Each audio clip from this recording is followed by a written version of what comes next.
आप देख रहे हैं स्पेशल रिपोर्ट न्यूज रूम से, आपके साथ मैं हूं अंजना ओम कश्यप। आज स्पेशल रिपोर्ट में बात ईडी यानी प्रवर्तन निदेशालय पर सियासी फाइट की। महाराष्ट्र में उद्धव ठाकरे के सबसे करीबी यानी संजय राउत की गिरफ्तारी पर केंद्र सरकार और विपक्ष में आर पार की लड़ाई ठन गई है। केंद्र सरकार का कहना है कि घोटाला किया है तो जांच एजेंसियां कार्रवाई करेंगी। विपक्ष का कहना है कि जांच एजेंसी सिर्फ मोदी सरकार के झूठ का पर्दाफाश करने वालों को फंसा रही है। आज सड़क से लेकर संसद तक विपक्ष की जुबान पर एक शब्द चढ़ा है, वो शब्द है ईडी। आखिर विपक्ष का पारा ईडी का नाम सुनते ही 7वें आसमान पर क्यों पहुंच जाता है, हम आपको बताएंगे। दरअसल ईडी का होमवर्क बहुत तगड़ा है। पहले संजय राउत की फाइल तैयार की गई, पुख्ता सबूत जुटाए गए और फिर गिरफ्तारी हुई। वो कौन से 10 सबूत हैं जो संजय राउत के गले की हड्डी बन गए, आपको दिखाएंगे। विपक्ष जिस घोटाला को मानने को तैयार नहीं, वो पात्रा चौल स्कैम क्या है, सरल भाषा में आपको समझाएंगे। तो वहीं संजय राउत के जेल जाने के बाद क्या शिवसेना के दोनों गुटों में दुश्मनी की दीवार ढह सकती है, इसे समझेंगे। सबसे पहले बात राउत के खिलाफ ईडी के सबूतों की।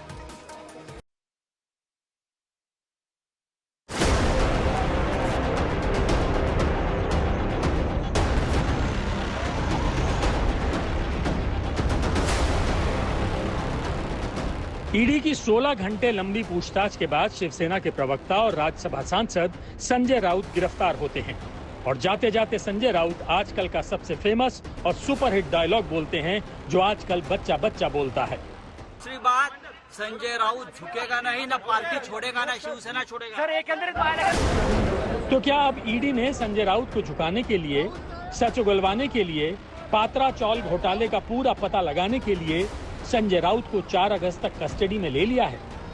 वैसे तो ईडी की टीम ने संजय राउत की 8 दिन की हिरासत मांगी थी।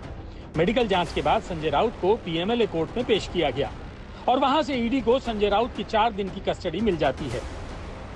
अब संजय राउत से ईडी पूरे 4 दिन तक तगड़ी पूछताछ करेगी। लेकिन आज हम आपको दिखाएंगे कि मुंबई का पात्रा चौल घोटाला आखिर है क्या, संजय राउत इस घोटाले में क्यों और कैसे फंस रहे हैं, संजय राउत की पत्नी वर्षा राउत की 2 करोड़ की संपत्ति अटैच क्यों की गई है और क्यों संजय राउत की गिरफ्तारी पर पॉलिटिकल घमासान छिड़ा हुआ है। तो आज हम आपको ये भी दिखाएंगे कि उद्धव ठाकरे और शिवसेना के लिए संजय राउत कितने महत्वपूर्ण आदमी हैं। आज संजय राउत ईडी की कस्टडी में हैं, लेकिन संजय राउत पर ईडी कोई बड़ा एक्शन लेने वाली है ये 35 दिन पहले ही तय हो चुका था, जब शिवसेना के विधायक एकनाथ शिंदे की बगावत के बाद उद्धव ठाकरे सरकार हिचकोले खा रही थी। बात 27 जून की है। संजय राउत सीधे सीधे शिवसेना के बागियों को चुनौती दे रहे थे, तभी संजय राउत को ईडी का नोटिस पहुंचता है। लेकिन संजय राउत कहते हैं चाहे गोली मार दो या जेल में डाल दो, वो बाला साहब की साख बचाने के लिए आखिरी सांस तक लड़ेंगे। ज्यादा से ज्यादा आप क्या करोगे, मैं बार बार बोलता हूँ, जेल में डालोगे और गोली मार दोगे हरिन पंड्या की तरह, उसके लिए मैं तैयार हूँ, लेकिन इतना आसान नहीं है। 27 जून को संजय राउत को ईडी का पहला नोटिस आता है और 2 दिन बाद यानी 29 जून को महाराष्ट्र में उद्धव ठाकरे की सरकार गिर जाती है। शिवसेना के बागी एकनाथ शिंदे सीएम पद की शपथ लेते हैं और देवेंद्र फडणवीस डिप्टी सीएम की शपथ लेते हैं और महाराष्ट्र में उद्धव सरकार गिरने के 33वें दिन संजय राउत को ईडी गिरफ्तार कर लेती है। मेरे खिलाफ जिस प्रकार से झूठी कार्रवाई, झूठे कागज, झूठे एविडेंस लोगों को मार मार कर पीट कर बनाए जा रहे हैं, ये सिर्फ महाराष्ट्र को कमजोर करने के लिए, शिवसेना को कमजोर करने के लिए। लेकिन शिवसेना कमजोर नहीं होगी, महाराष्ट्र कमजोर नहीं होगा। अपने नेता की गिरफ्तारी पर शिव सैनिक सड़कों पर बीजेपी के खिलाफ भड़कने लगते हैं। उद्धव ठाकरे तो सीधे संजय राउत के घर पहुंच जाते हैं उनकी मां से मिलने और उसके बाद प्रेस कॉन्फ्रेंस करते हैं, सीधे बीजेपी पर हमलावर होते हैं। मुझे संजय राउत पर अभिमान है और बाला साहब का असली सैनिक सिर्फ वो पिक्चर देखने के लिए, ठीक है पुष्पा झुकेगा नहीं, लेकिन ये झुका नहीं। जो झुकने वाले थे वो हमाम में चले गए और झुकने वाला कभी शिवसैनिक नहीं हो सकता।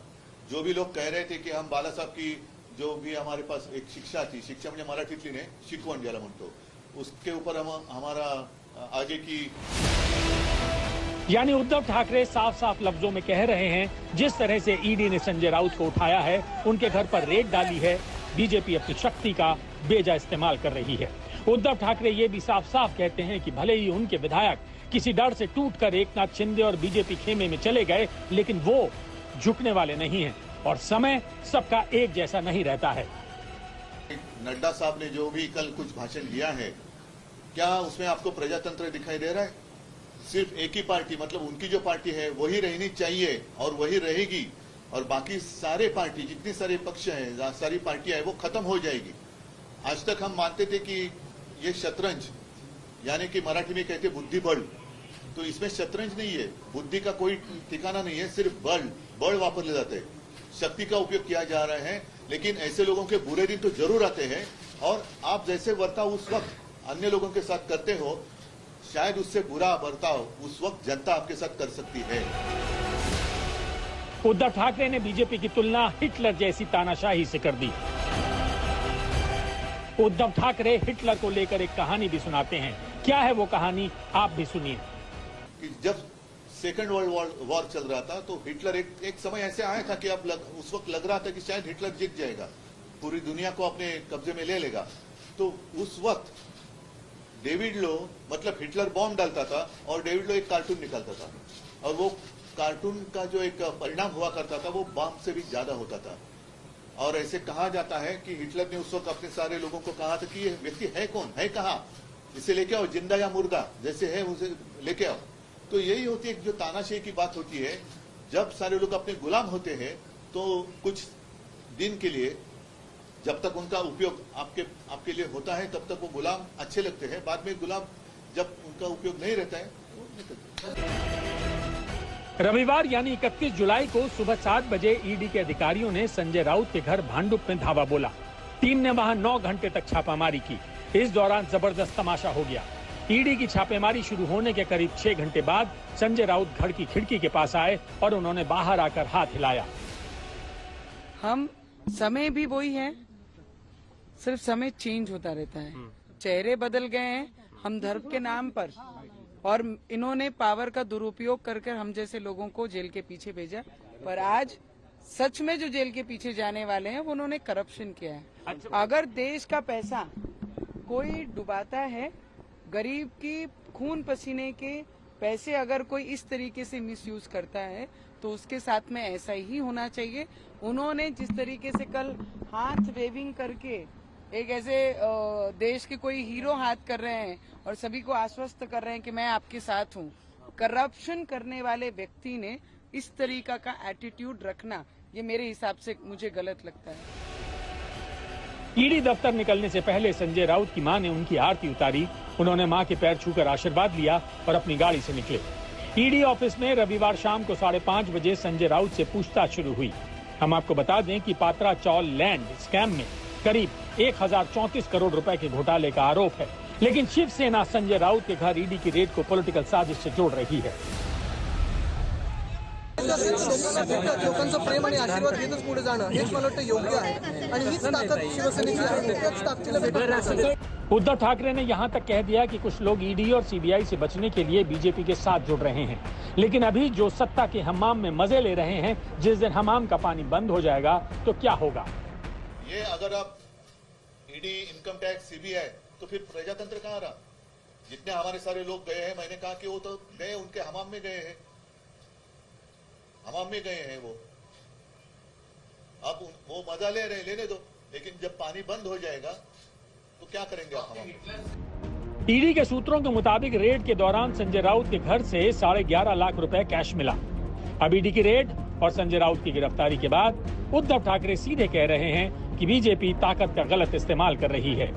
ऋत्विक और मुस्तफा शेख के साथ दिव्येश सिंह, मुंबई, आज तक। संजय राउत की गिरफ्तारी पर हाहाकार मचाने वाला विपक्ष पार्थ चैटर्जी पर खामोश क्यों है, ये आपके लिए समझना जरूरी है। ईडी को लेकर विपक्ष का डबल स्टैंडर्ड्स क्या है, इस सेलेक्टिव अप्रोच के पीछे का खेल आपको जरा बताते हैं।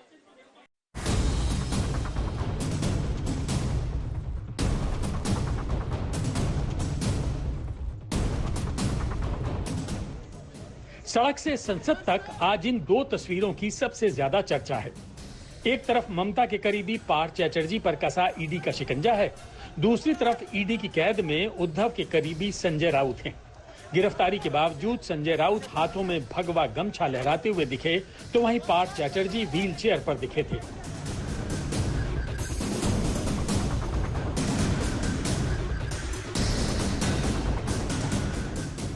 फिर चाहे संजय राउत हो या फिर पार्थ चैटर्जी, दोनों के खिलाफ एक्शन में कुछ बातें कॉमन हैं। पॉलिटिकल नैरेटिव एक है, लेकिन सियासी पिक्चर एकदम अलग है। दोनों विपक्ष के बड़े नेता हैं, दोनों के खिलाफ ईडी की जांच, दोनों पर घोटाले का आरोप, दोनों की पार्टियां एंटी बीजेपी।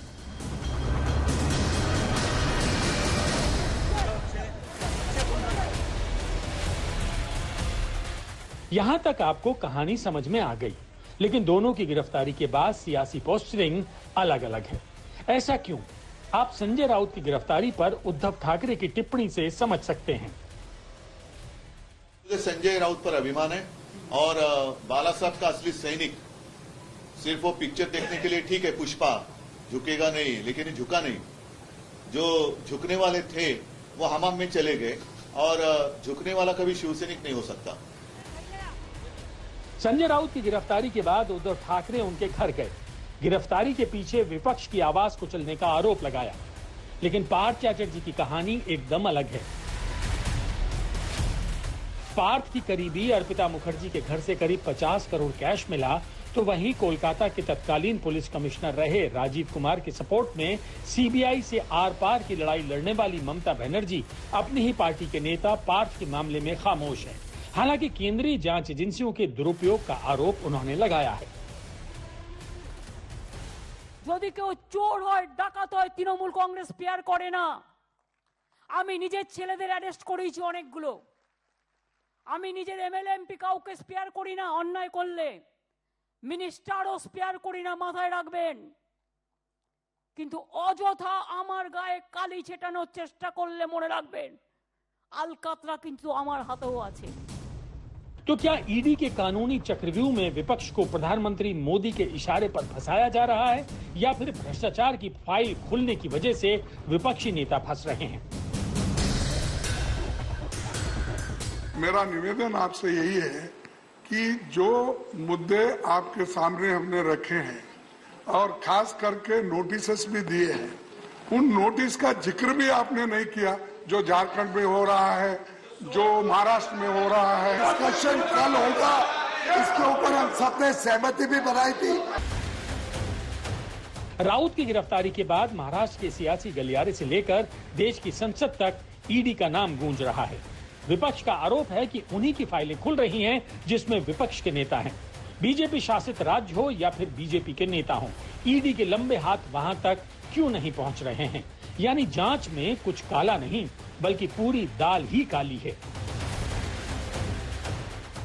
आरोप ईडी की नीति और नियत पर लगे तो बीजेपी के नेता और केंद्रीय मंत्रियों ने मोर्चा संभाला। किस लिए? 11 लाख रुपए के लिए?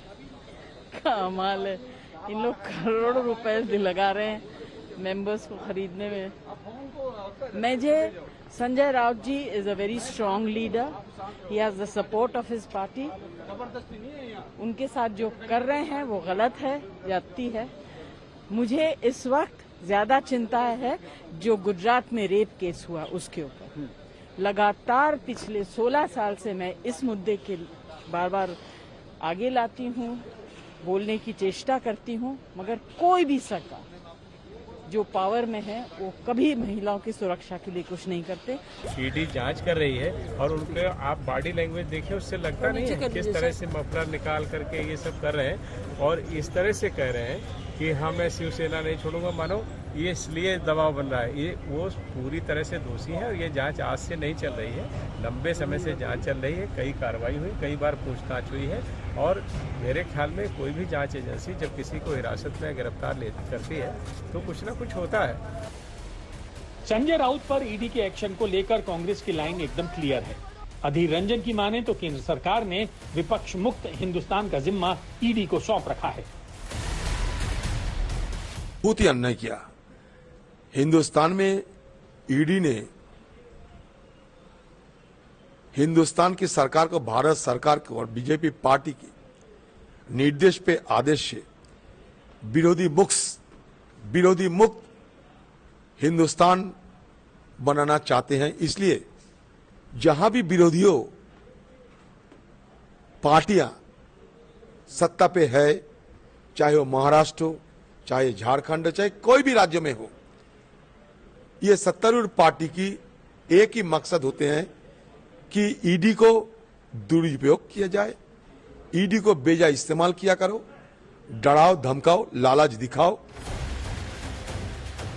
इसे संयोग कहें या प्रयोग, बीते कुछ सालों में विपक्ष के तमाम बड़े नेताओं के खिलाफ ईडी की जांच चल रही है। पार्टी कांग्रेस सोनिया गांधी के खिलाफ जांच, पार्टी कांग्रेस राहुल गांधी के खिलाफ जांच, पार्टी टीएमसी जेल में ममता के करीबी पार्थ, पार्टी एनसीपी जेल में पूर्व मंत्री Nawab Malik, party NCP jail में पूर्व मंत्री अनिल देशमुख, पार्टी एनसीपी प्रफुल्ल पटेल की प्रॉपर्टी अटैच, पार्टी आप जेल में हेल्थ मिनिस्टर सत्येंद्र जैन। देखिए, सीधी सी बात है कि जो केंद्र सरकार के खिलाफ जो बोलेंगे उनके खिलाफ कार्रवाई होगी। पिछले 8 साल का ट्रैक रिकॉर्ड आप निकालेंगे, केवल विपक्षियों को टारगेट किया गया है। मतलब ईडी है वो राजनीतिक उद्देश्य के लिए काम कर रही है। तो मुझे लगता है संजय राउत को अरेस्ट करना मतलब इनफ नहीं है, उसके पीछे जो राज छुपे हुए हैं वो भी कई राज बाहर आएंगे। अनिल परब का जो घोटाला है उसमें भी इंक्वायरी शुरू है, वो भी अंदर जाने वाले हैं कुछ दिनों में। और जिस तरह से मातोश्री को खुश करने के लिए जहां उद्धव ठाकरे जी को भी कहीं ना कहीं बड़ा फायदा संजय राउत जी ने पहुंचाया है। ईडी की जांच के दायरे में आज विपक्ष के बड़े बड़े नेता हैं। सवाल यही है कि संजय राउत के बाद अब किसका नंबर है। मुनीश पांडे के साथ आज तक ब्यूरो। आपको संजय राउत पर ईडी के एक्शन को लेकर सियासी बयानबाजी और तू मैं दिखा चुके। अब आपको दिखाते हैं 1000 करोड़ रुपए का पात्रा चौल घोटाला है क्या। संजय राउत और उनकी पत्नी की कौन सी एक गलती सबसे बड़ा सबूत बन गई। घोटाले की पूरी फाइल यानी A to Z आपको दिखाते हैं।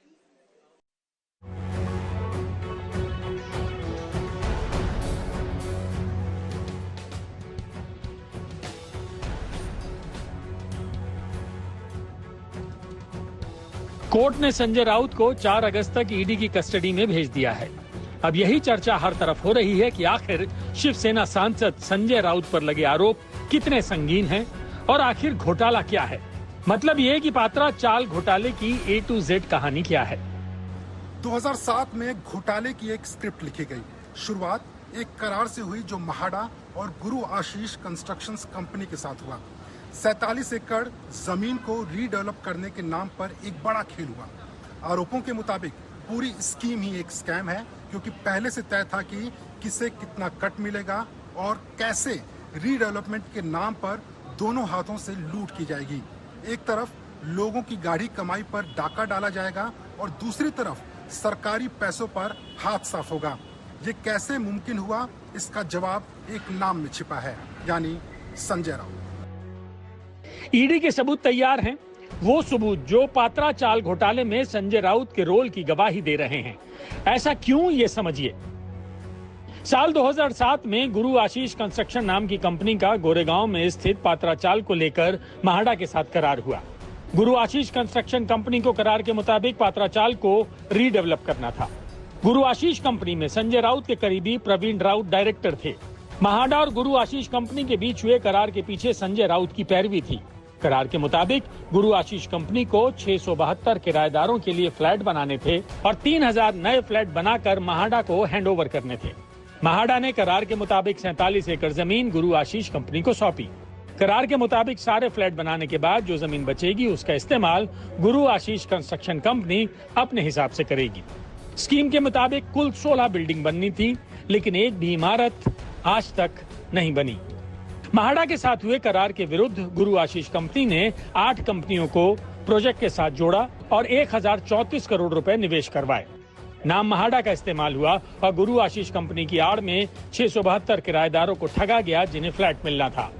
पात्रा चाल को रीडेवलप करने के बदले पर्दे के पीछे संजय राउत को मोटा चढ़ावा चढ़ा था। पैसों के लेन देन हो या फिर गैर कानूनी तरीके से करवाया गया और निवेश हो, गुरु आशीष कंस्ट्रक्शन ने दोनों हाथों से लूटा। खेल 2007 में शुरू हुआ, लेकिन 2018 में संजय राउत एंड कंपनी के खिलाफ जांच शुरू हुई। दरअसल साल 2018 में महाडा के एक अधिकारी ने मुंबई पुलिस की इकोनॉमिक ऑफेंस विंग में गुरु आशीष कंस्ट्रक्शंस प्राइवेट लिमिटेड और इस कंपनी से जुड़े प्रवीण राउत, सारंग वधावन और राकेश वधावन के खिलाफ धोखाधड़ी का मामला दर्ज कराया।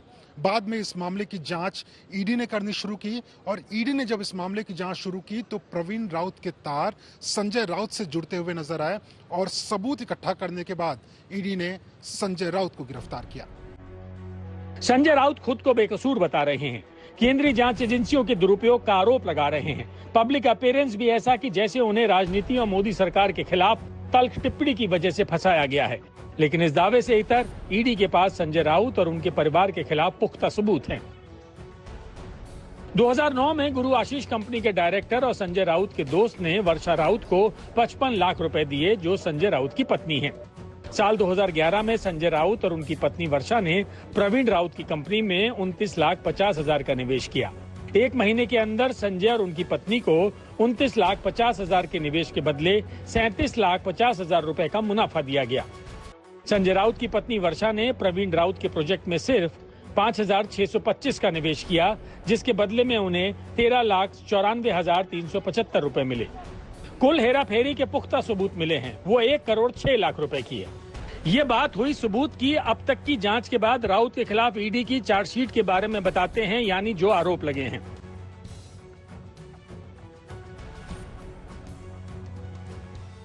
राउत की मदद से प्रवीण की कंपनी को महाडा से प्रोजेक्ट का अप्रूवल मिला और दूसरा, संजय राउत ने सियासी धौंस जमाकर जमीन पर मौजूद किराएदारों को भगाया।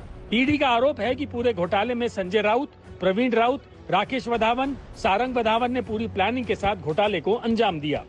अगर पूरी स्कैम को देखें तो इसमें कई किराएदार हैं। पत्राचाल घोटाले में बड़े किरदार संजय राउत हैं। आरोप के मुताबिक मदद के बदले उन्हें प्लॉट और पैसा मिला।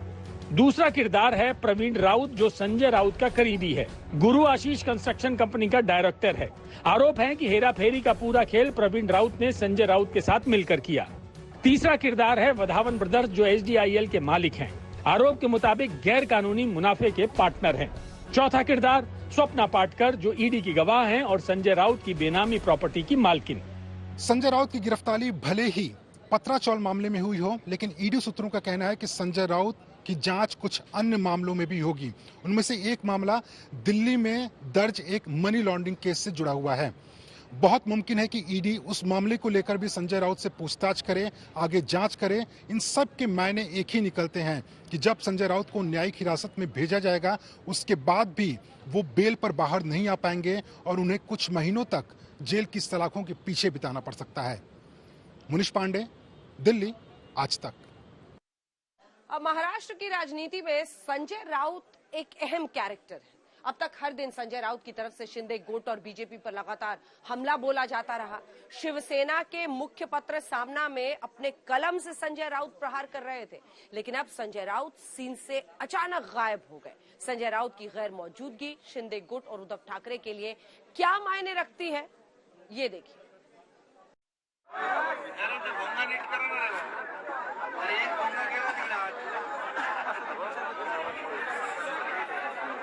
अरे आपके तो काय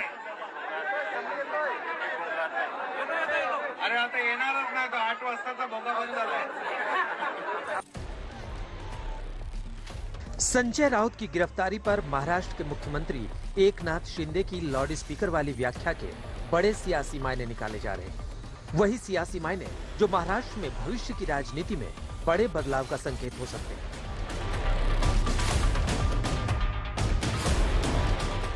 इसे यूं समझिए, अगर साल 2019 में बीजेपी और शिवसेना का 30 साल पुराना गठबंधन टूटा और महाअघाड़ी की सरकार बनी थी, तो उसके आर्किटेक्ट कोई और नहीं बल्कि संजय राउत माने जाते हैं।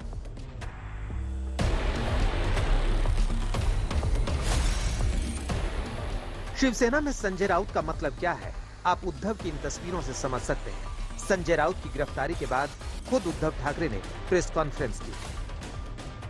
मुझे संजय राउत पर अभिमान है और बाला साहब का असली सैनिक सिर्फ वो पिक्चर देखने के लिए ठीक है, पुष्पा झुकेगा नहीं, लेकिन ये झुका नहीं। जो झुकने वाले थे वो हमाम में चले गए, और झुकने वाला कभी शिवसैनिक नहीं हो सकता।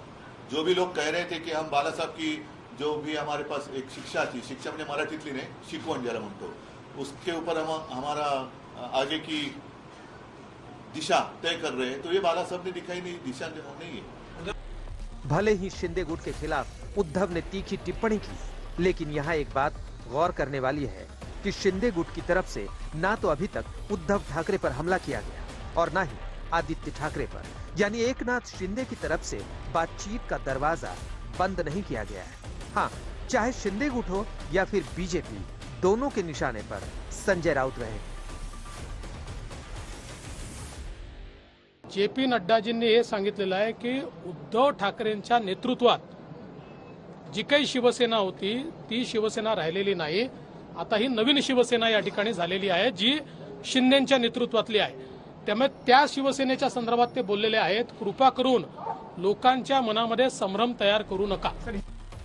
अगर संजय राउत पर ईडी के शिकंजे की टाइमिंग देखें तो बगावत के बाद भले ही शिंदे सीएम बन गए, लेकिन मंत्रिमंडल विस्तार पर पेच फंसा हुआ है, यानी शिंदे को एक और अग्नि परीक्षा में अभी खरा उतरना बाकी है। वहीं दूसरी तरफ असली शिवसेना की लड़ाई में कोई फैसला नहीं आया है। मामला सुप्रीम कोर्ट से लेकर चुनाव आयोग की चौखट पर है, मतलब आने वाले दिनों में कुछ भी हो सकता है। अभी शिंदे सरकार की बगावत के बाद बनी सियासी तस्वीर साफ नहीं है। वैसे भी एकनाथ शिंदे गुट की तरफ से उद्धव पर नरम और राउत पर गरम का कैलकुलेटिव मूव अब काम आ सकता है। तो क्या उद्धव ठाकरे के करीबी राउत की गैर मौजूदगी में दोनों गुटों के बीच सुलह की कोई राह निकल सकती है? आज तक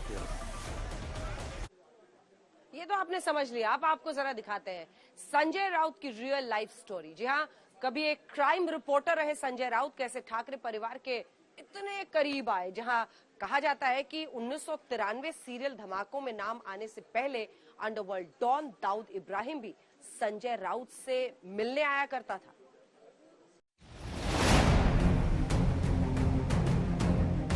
संजय राउत को उनके बंगले मैत्री से ईडी गिरफ्तार करती है।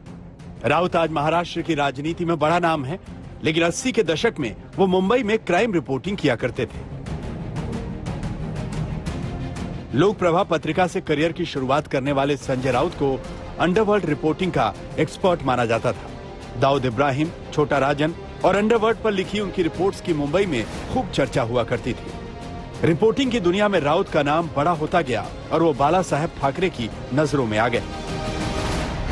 राउत का मातोश्री पर आना जाना बढ़ा और शिवसेना प्रमुख ने सिर्फ 29 साल के राउत को शिवसेना के मुखपत्र सामना का कार्यकारी संपादक बनने का ऑफर दे दिया। शिवसेना प्रमुख के इस ऑफर को राउत ठुकरा नहीं सके और पिछले लगभग 30 साल से वो इसके कार्यकारी संपादक हैं। बाला साहेब के जाने के बाद वो उद्धव ठाकरे के करीब आए। 2019 में जिस तरह से उद्धव ने कांग्रेस और एनसीपी के साथ मिलकर सरकार बनाई, उसके बाद से राउत को शिवसेना का थिंक टैंक कहा जाने लगा। संजय राउत के लिए कहा जाता है कि वो क्राइम रिपोर्टर होने के बावजूद कभी पुलिस चौकी नहीं गए और ना ही कभी किसी खबर को लेकर पुलिस अधिकारियों से मुलाकात की। क्राइम रिपोर्टिंग करने वाले राउत की खबरों का सूत्रधार हुआ करता था दाऊद इब्राहिम। कहा जाता है कि दाऊद इब्राहिम कई बार संजय राउत को खबरों के लिए एक्सप्रेस टावर बुलाया करता था।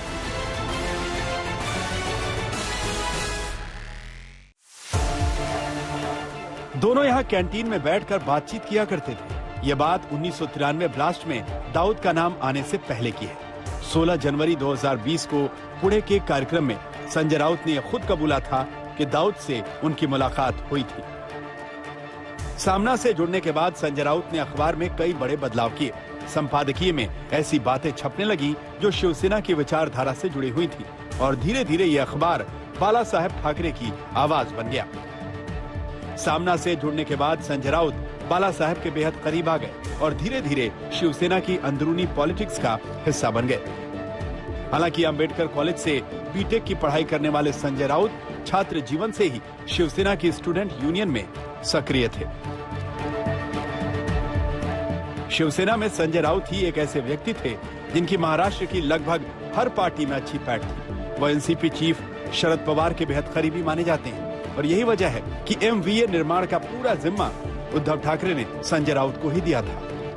राउत को मातोश्री यानी ठाकरे परिवार का बेहद करीबी माना जाता है। शिवसेना में हुई बगावत के बाद भी राउत ने उद्धव ठाकरे का साथ नहीं छोड़ा और उनकी ओर से मोर्चा संभाले रखा। आज तक ब्यूरो। इसी के साथ स्पेशल रिपोर्ट में न्यूज रूम से इतना ही। देश दुनिया की बाकी खबरों के लिए आप देखते रहिए आज तक।